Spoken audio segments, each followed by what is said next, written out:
astronauts to the moon. 10, 9, ignition sequence start. 6, 5, 4, 3, 2. Welcome to reality.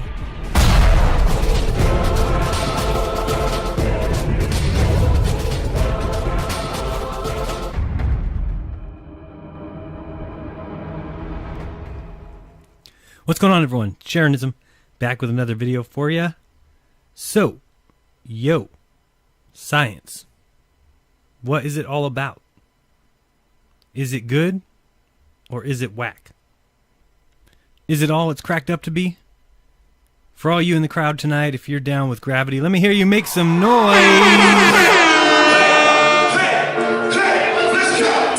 I apologize for that. But I went to the B.O.B. concert, and I'll be making a video on that soon. But the DJ, or the opening artist, used this rap horn a good 50 times and told us to make some noise about 100 times. And I don't believe people should have to suffer alone, so I brought a little bit back for you. Don't worry, I won't use it again, unless somebody out there wants me to, in which case you better make some noise. Nobody? Anyone? One more? Okay, no more. On to more suffering. Science, is it good or is it whack? You know my opinion, but don't trust me. Don't just blindly follow my word. Do your own research.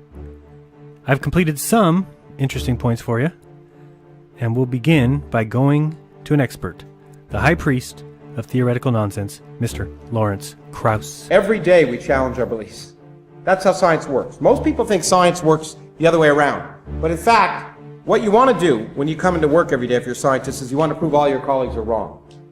Because that's the way you get famous. And in fact, the key thing, as Richard Feynman, who I wrote another book about and I've lectured here in Canberra about, would say that, what you try and do if you have an idea, if you're a scientist, is you have a theory and you try and prove it right, but you try and prove it wrong. You try and spend more time proving it wrong. You try and spend more time proving it wrong. Oh, really? Is that what you try and do, Lawrence? You spend more time trying to prove it wrong? Because, first of all, the easiest person to fool is yourself. It's easy, we all think things happen to us are significant, and Feynman used to go around and say, you won't believe what happened to me today, you just won't believe what happened to me. And people would say, what? And he'd say, absolutely nothing. And because we all believe when something happens to us, it's significant. It has some cosmic significance. And so we have to challenge our beliefs every single day. That's what science is all about. There are no scientific ideologies, and in fact, the reason science had progressed and theology hasn't, the reason we have video cameras and lights and medicine and make our lives, and we can feed more people and live longer, healthier lives, is because science changes. The great thing about science is there are no unshakable truths. We force and we don't even believe anything. We force the way we view reality to depend upon the evidence of reality. So if you don't challenge your beliefs, you're never learning. You're never questioning yourself. Challenge our beliefs every day. No scientific authorities, no unshakable truths.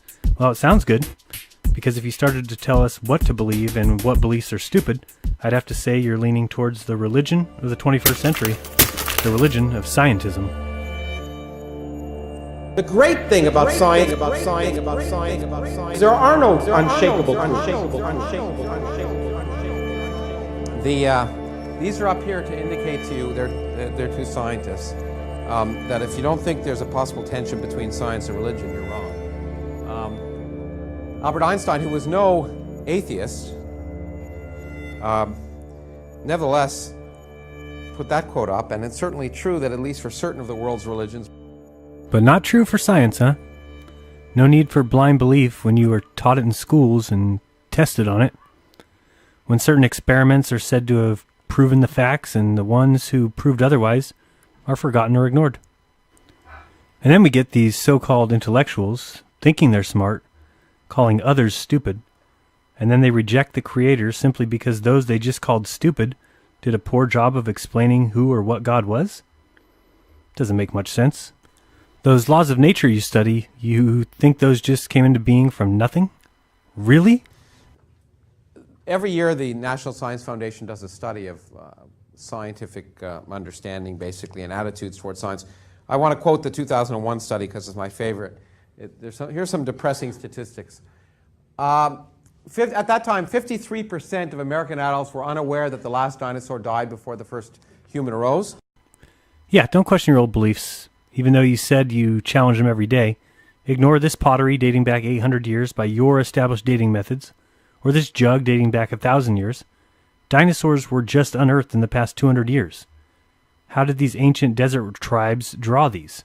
50%, this is the second one's always my favorite. 50% of American adults knew that the Earth orbits the sun and takes a year to do it. That so astounded me when I first saw that I thought it must be a trick question. Pay attention now to the indoctrination of these people in the crowd that immediately upon hearing that there's controversy about the Earth going around the sun or the sun going around the Earth, they immediately start bust up laughing just on cue. So I went to the survey, and the survey question was, the Earth orbits the sun and takes a year to do it, true or false? And every year, 50% of people get it wrong. Good morning, everyone. Today we will be focusing on science, so I hope you all left your common sense at the door, because here we separate the foolish from the smart. Today we're going to start with the Earth. It is a ball and it spins. It's all been proven countless of times. Smart people have known for hundreds of years that clearly we go around the sun. Don't be an ancient desert wanderer and trust those eyes you have. Nope, they are junk. Because those simpletons believed they lived on a flat Earth and that the sun circled around them. I mean, unbelievable. And the survey question was, the Earth orbits the sun and takes a year to do it, true or false? Oh, wow. Half the world is tarred now. Of course it's true. I hope they're kidding, man. I hope they don't ever procreate. Hope they haven't added to the gene pool. I mean, come on, you dummies. We learned about this when we were like babies.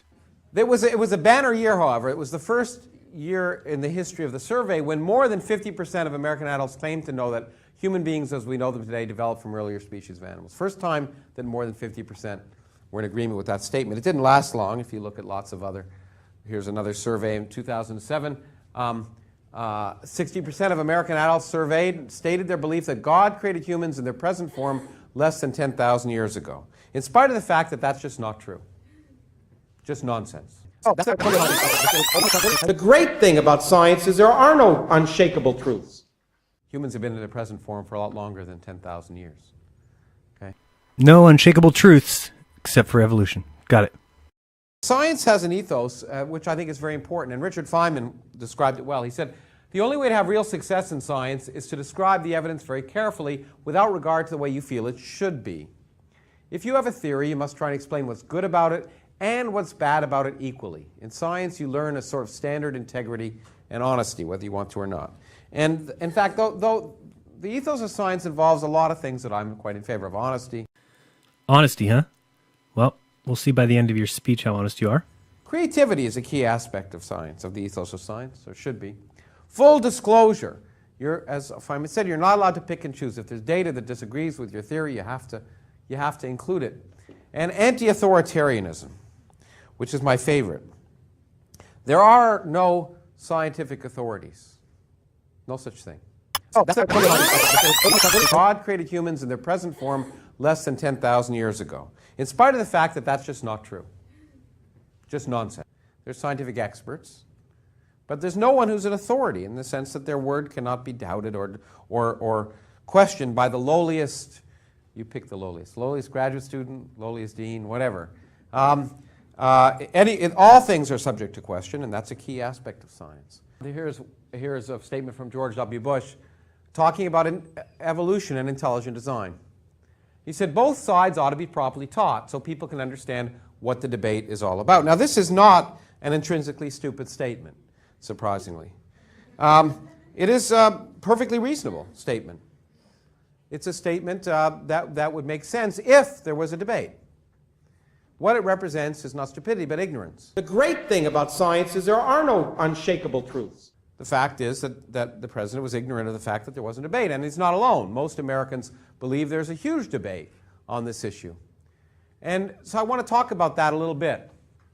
First, I want to, however, make a disclaimer, or not a disclaimer, I want to make a statement of fact, that evolution is a fact. There's no discussion, there's no debate, there's no nothing. It's one of all things are subject to question, and that's a key aspect of science. Evolution is a fact. There's no discussion, there's no debate, there's no nothing. Objection! Hearsay!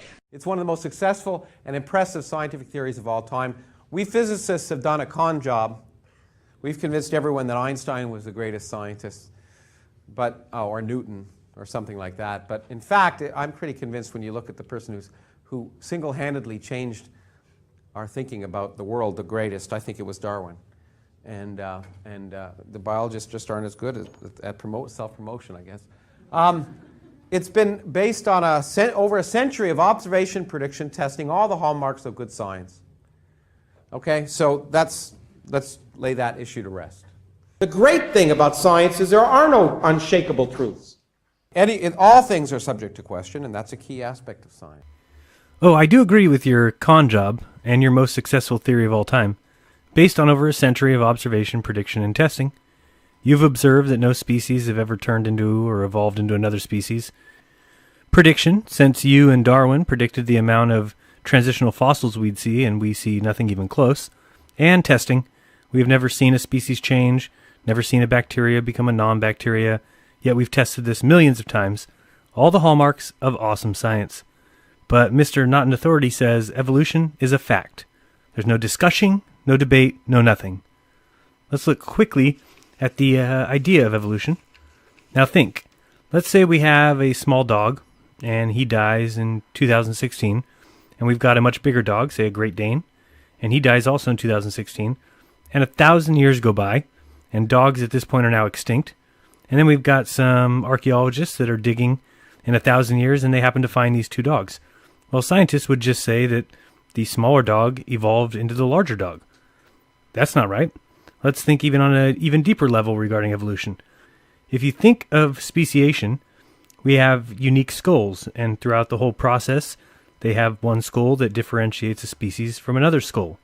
But if evolution really happened, then you would see the transitions from skull to skull to skull would be so minute that you would never be able to pull one out and say this species is different than the other. It would just be a long succession of animal skeletons that all led back to the beginning and to the end. Hopefully this is making sense, but if evolution were true, we would not be able to see different species of humans, Homo erectus, Homo habilis, Homo snaldus, Neanderthal, whatever they're called. We wouldn't see it. Science should not be in the business at all of discussing our origins. I'll even go as far as to say I am more qualified. Today, scientific fact is bought. It is auctioned to the highest bidder. When you next hear that science has discovered X, ask to see the results. Ask to see the study, not just the published piece. I don't mean the paper that was submitted to the journals. I don't want to see the summary. I want to see actual data. Ask to see all the notes, the test subjects, the conditions that the tests were done in. You'll find nothing. The cult of science and the NASA fanboy followers don't want it. They want to basically bully and demean the other religions because they have no idea how we got here. So maybe their computer simulators can do it up. At every single level of observation, evolution is faulty. It is not there. There is no observation. We have not one complete skeleton of a so-called transitional human. Not one. We don't even have any feet. It's ridiculous. I mean, I don't even know how the theory is even considered scientific. I mean, show me a clear series of skeletons from one animal to another. Show me that. I mean, you can't just show me a few mammals that have a few reptile-like bones. I mean, it just makes no sense. Fact is, they teach it and rely on it based on faith, which means it's a dogma. And then they reward those who believe in it and punish those who don't believe. That makes it a religion. And when you do it without proper judgment, it's a cult. And they're teaching it to our kids. Now, this is all about making myself credible in your eyes again, and I'm going to do that by admitting that evolution is a lie!